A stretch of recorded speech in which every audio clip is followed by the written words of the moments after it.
Olá, bom dia. Sejam bem-vindos a mais um vídeo. Hoje vamos tratar sobre o crimes contra a vida, revisão de direito penal parte especial. Vamos começar com o artigo 121 do Código Penal, que diz que se matar alguém é a pena de reclusão de 6 a 20 anos. O artigo 121 diz que o homicídio qualificado sempre vai ser hediondo. Tem que ficar sempre atento a isso, que o homicídio qualificado sempre vai ser hediondo. E o homicídio privilegiado qualificado não será hediondo, de forma alguma. Somente qualificado será hediondo. Erro da vítima sobre a pessoa. Erro de vítima e pessoa. O caso de aumento de pena é de 1/6 a meia pena. Quando houver injusta provocação, reduz de 1/6 a 1/3. Atenuante e diminuição de homicídio. A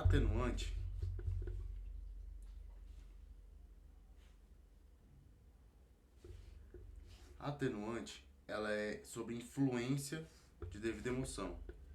E a diminuição do homicídio é sobre domínio de violenta emoção.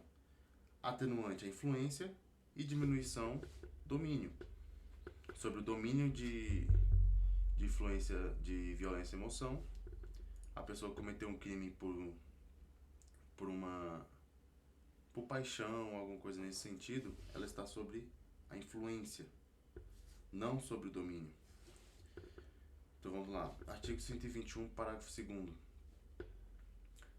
Homicídio qualificado. Se o homicídio é cometido mediante paga ou promessa recompensa ou por motivo torpe. Motivo torpe quer dizer algo nojento, algo que a sociedade determina como algo horrível, algo ruim. Por motivo fútil. Por motivo fútil é por motivo sem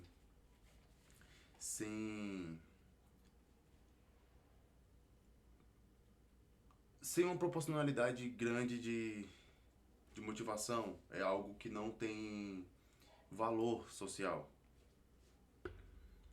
nem material. Motivo fútil. Eu vou matar aquela pessoa por uma caneta, por causa que ela roubou minha caneta. Então, considera assim um homicídio por motivo fútil. Com emprego de veneno, fogo explosivo, asfixia, tortura ou meio insidioso ou cruel, ou que possa resultar perigo comum. Esse é um homicídio qualificado, no parágrafo 2º. Inciso 4. A traição de emboscada ou mediante simulação ou outro recurso que dificulte ou torne impossível a defesa do ofendido. Mediante emboscada ou mediante simulação de outro recurso qual a pessoa não consiga se defender. É um caso de qualificação. E o inciso 5º, para assegurar a execução, a ocultação, a impunidade ou a vantagem de outro crime. Pena reclusão de 12 a 30 anos. Aqui alguns sinônimos. Insidioso significa traiçoeiro ou desleal, por meio insidioso, algo que eu digo que eu sou seu amigo, mas no momento eu vou lá e te traio, pelo meio insidioso, traiçoeiro. Ou falo que eu vou vender para você um celular, chegando lá eu vou lá e te mato, por meio traiçoeiro, desleal. Eu usei da sua confiança para poder atingir meu objetivo. Homicídio funcional é homicídio cometido por agentes da administração, dentro da função administrativa deles, a função pública. São homicídios cometidos por agentes. Temos a diferença entre perdão judicial e perdão do ofendido. O perdão judicial é dado pelo magistrado, pelo juiz. Já o perdão do ofendido somente vai ser antes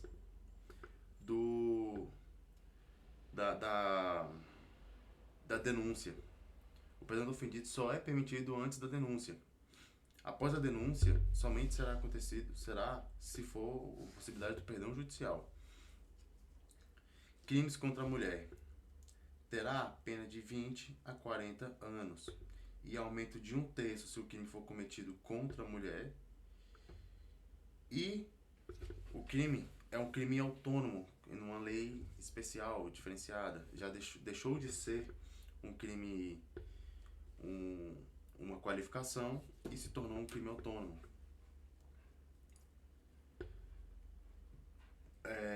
Inciso sexto, feminicídio. Inciso sétimo, foi revogado pela Lei 14.994 de 2024.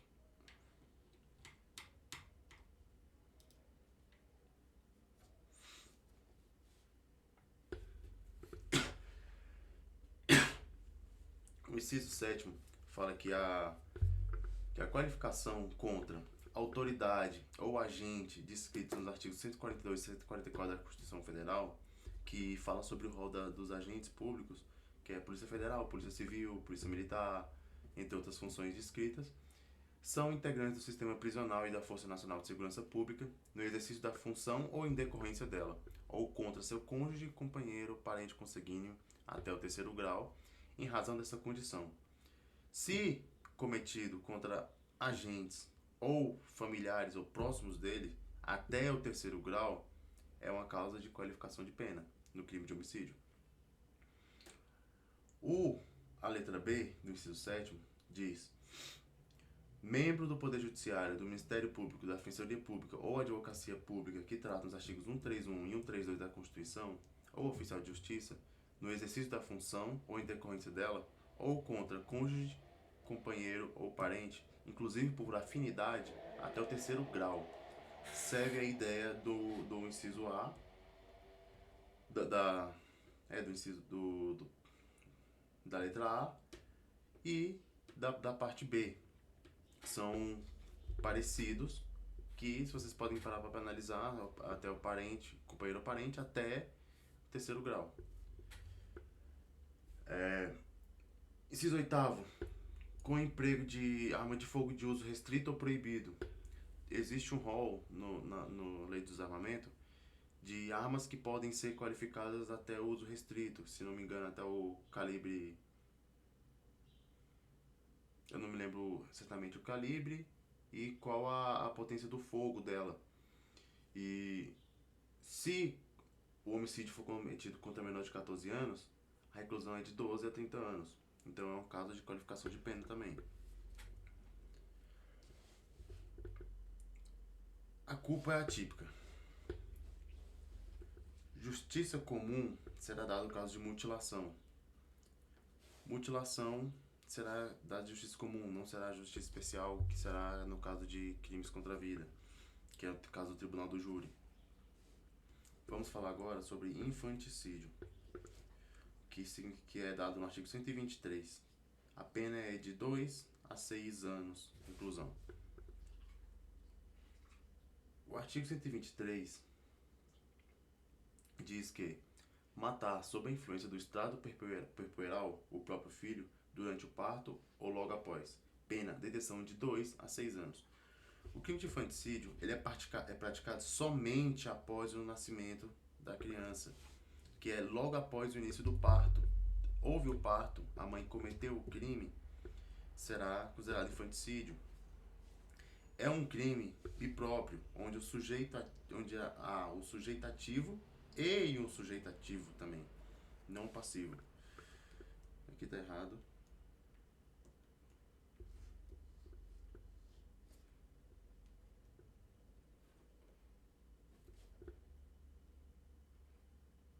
São dois sujeitos ativos, que no caso é a mãe e o filho que acabou de nascer. Na questão minoritária, será considerado atípico. E na majoritária, será homicídio culposo. No caso de que a mãe não estava nas suas plenas capacidades mentais para poder saber qual o crime que ela cometeu.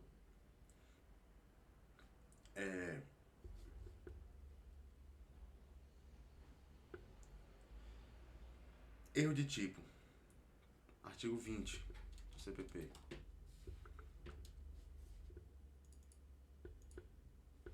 O erro sobre o elemento constitutivo do tipo legal de crime exclui o dolo, mas permite a punição por crime culposo, se previsto em lei. Erro quanto à pessoa. Parágrafo 3º. O erro contra a pessoa contra o qual o crime é praticado não isenta de pena.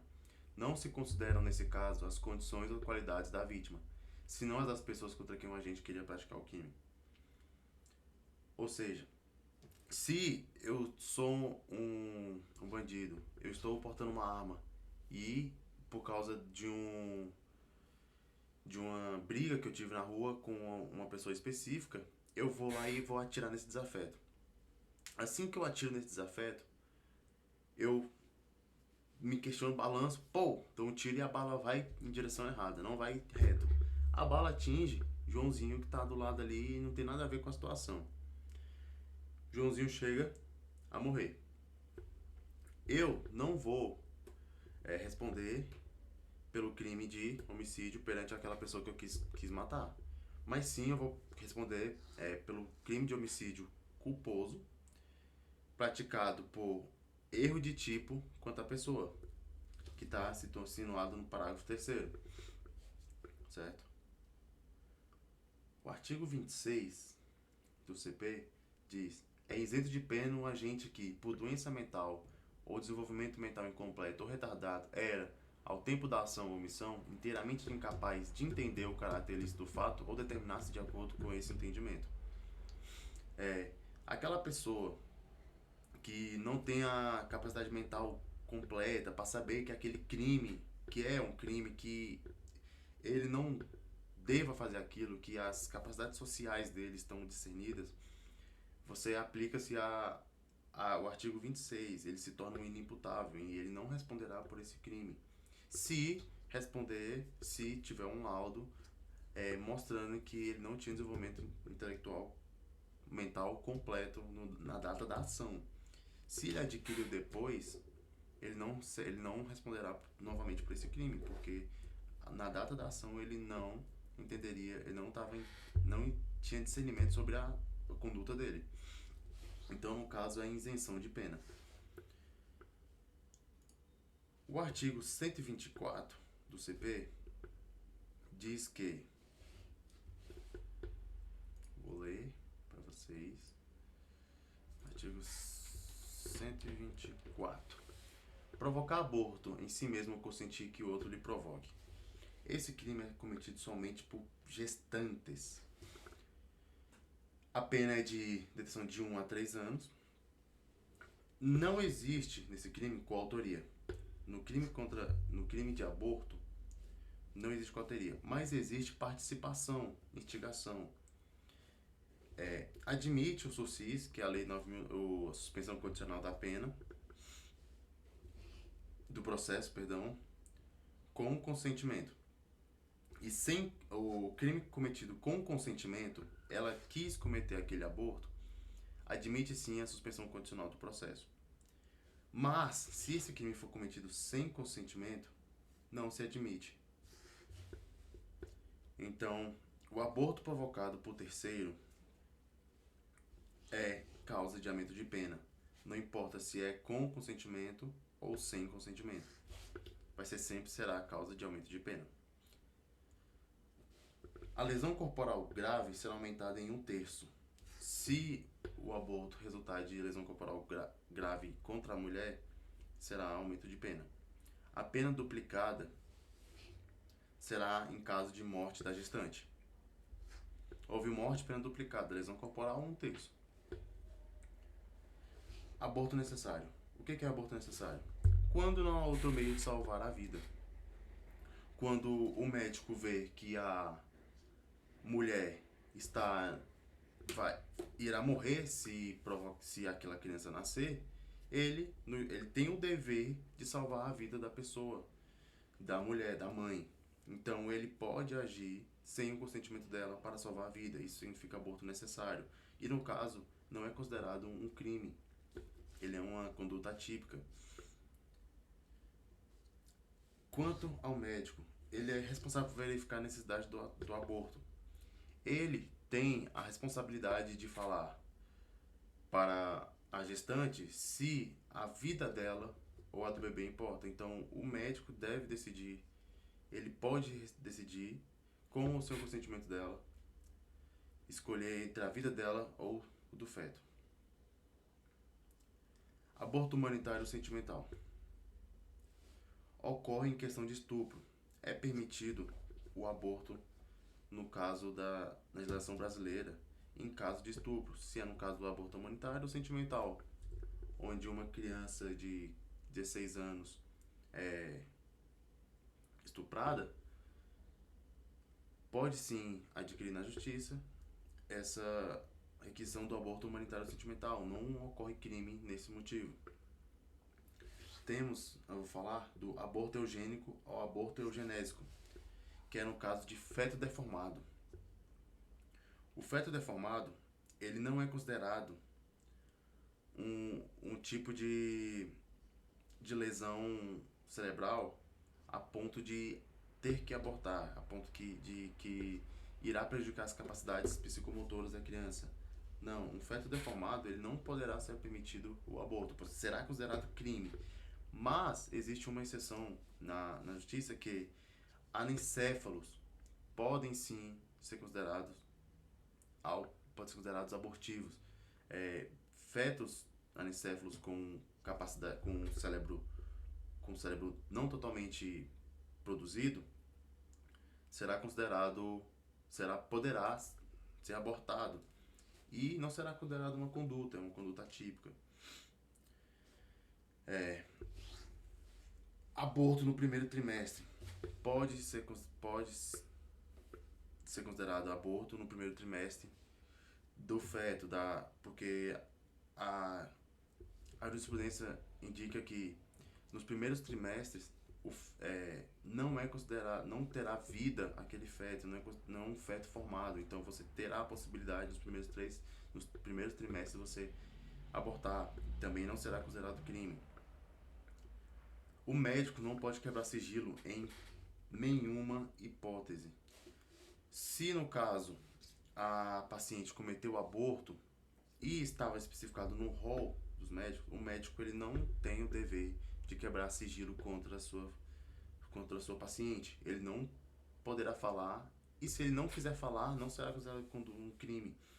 Ele não poderá ser utilizado como uma ferramenta de testemunha contra o seu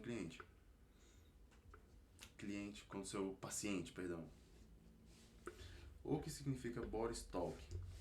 É uma interruptação localizada que leva defeito no feto. Boris talk, se não me engano, é uma conduta, é um tipo da enfermagem que alguma supressão do nervo causa a má afeição do feto. Então as pessoas acreditam que pode sim ser considerado aborto, apesar delas considerarem, não é permitido no ordenamento jurídico. Então essa síndrome do Boris talk não é considerada abortiva. Súmula 605 do STF, ela foi superada, ou seja, é a continuidade em crimes contra a vida. Eu vou ler ela para vocês.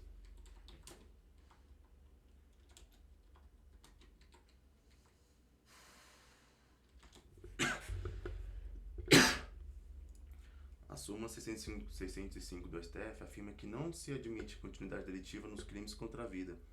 No entanto, essa súmula é considerada superada, pois foi editada antes da Lei 7.209/84, que reformou a parte geral do Código Penal, permitindo a aplicação da continuidade delitiva entre crimes dolosos contra a vida. Certo. Uma escusa absolutória, o que é? É uma isenção de pena sobre delitos patrimoniais. Convencimento ao aborto. Será considerado partícipe aquele que induziu. Como eu disse lá atrás, não será considerado a coautoria, mas sim será considerada a participação da outra pessoa, da outra parte. O privilégio. O que significa o privilégio? É uma causa de diminuição de pena. Quando fala que o crime é privilegiado, considera-se uma causa de diminuição de pena. Ou seja, quando fala de dolo direto, é quando tem um resultado pretendido. O dolo de segundo grau é um resultado secundário e certo, onde a pessoa tem a intenção de cometer o crime. Ela não tem a intenção de cometer o crime, mas sabe que o crime irá acontecer, onde ela coloca em risco a integridade da pessoa, sabendo que aquilo ali pode acontecer. O dolo eventual é um resultado paralelo, presumível, incerto. Ou seja, aquela conduta pode ou não acontecer, mas se ele fizer utilizar daquela conduta, a probabilidade de acontecer é grande, mas pode ou não acontecer. Por exemplo, vou dar um exemplo de dolo direto. Eu quero matar Joãozinho. Eu puxo a arma, mato Joãozinho. Dolo direto. Tive a intenção de matar, sabia que se eu desse um tiro nele, ele ia morrer. Dolo de segundo grau. Por exemplo, o resultado é secundário. Eu estou andando na rua com o meu carro. Porém, eu desejo. Tem uma pessoa naquelas corridas de rua, né? Que o pessoal maratona. Um monte de gente correndo junto. Eu estou andando com o meu carro aqui e eu olho pro lado e vejo essa pessoa que eu tive uma briga na infância. Lembro dela e eu quero atropelar ela. Eu sei que se eu virar meu carro e atingir e voltar naquela pessoa, eu vou atingir o resultado secundário, que é atropelar outras pessoas ao redor. E eu sei que o resultado vai ser certo de atropelar essas pessoas ao redor. Então eu acelero meu carro, jogo contra essa pessoa que eu não gosto, atinjo ela, só que como tem pessoas próximas, eu atinjo 3 ou 4 pessoas, e essas 3 ou 4 pessoas morrem também. Então é um dolo de segundo grau, que além do dolo direto que eu tive contra a pessoa que eu matei, o resultado secundário e certo de atingir aquelas pessoas foi atingido. Quanto ao dolo eventual, é um resultado paralelo, presumível e incerto. Por exemplo, se eu dirigir meu carro embriagado, eu assumo o risco de que eu possa atropelar alguém.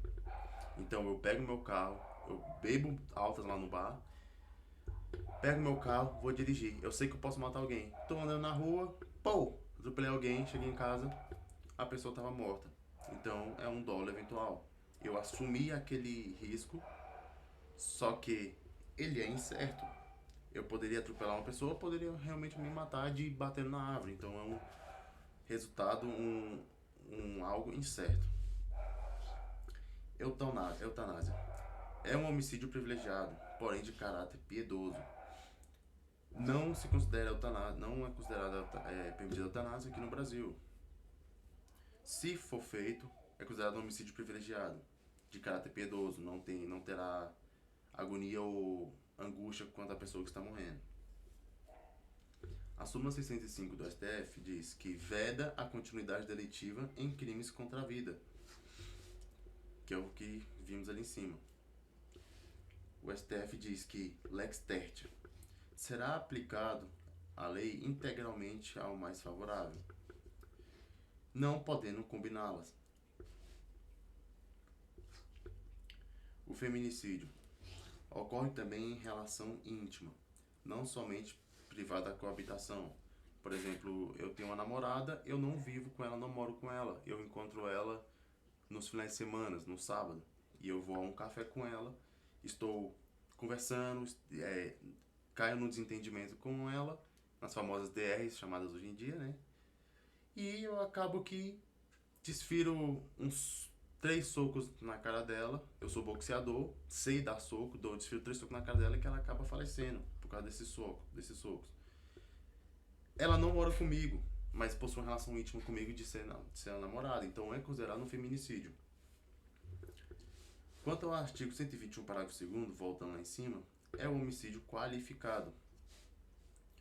Ou seja, há o concurso material, que é mais de uma conduta e mais de um crime. Em uma conduta material, eu tenho mais uma conduta e mais de um crime. Eu roubo o carro de uma pessoa e atropelo outra.